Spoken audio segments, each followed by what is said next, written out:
In Carlsbad, California, and throughout the whole mission, there are a lot of different languages spoken. Almost everyone speaks English. Let's say 79% of the people you'll speak to speak English, and then the rest there's a lot of Spanish.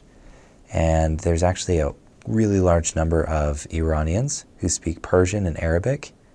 And there's quite a bit of French spoken here and there, and Chinese.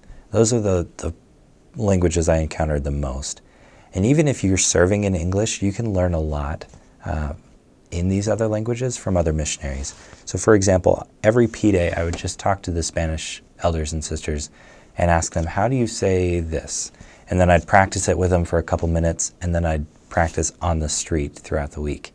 So by the end of my mission, I could speak pretty well and teach full lessons in Spanish.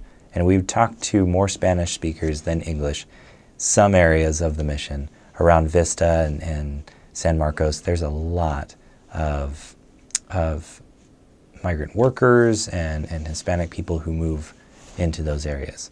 So even if you're called English, you can still do a lot as you just practice and ask for the Lord's help. There were some times, there were a lot of times actually, where I didn't understand what they were saying really, because I just didn't have the vocabulary, but I could still somehow comprehend what they were trying to get across. And they could do the same. That in my really broken Spanish at the time, they could feel the Spirit and they could understand things.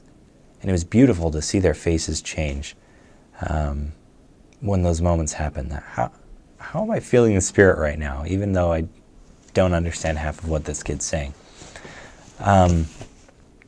It was interesting because in one area where we spoke more Spanish than English some days, I could understand a lot of what they were saying, and I felt a ton of miracles had happened. And as soon as I left that area, a lot of the Spanish left. I could remember phrases, but I couldn't understand people like I used to. And so I know that God really did help us with particular people in those wards that we needed to help. For the most part, you will just speak English, but don't waste those opportunities you have to help whoever comes across your path. The Lord will help you whenever you need it. Hey, thank you so much for watching. Be sure to watch this video about the gospel of Jesus Christ, and what that is and how it helps us.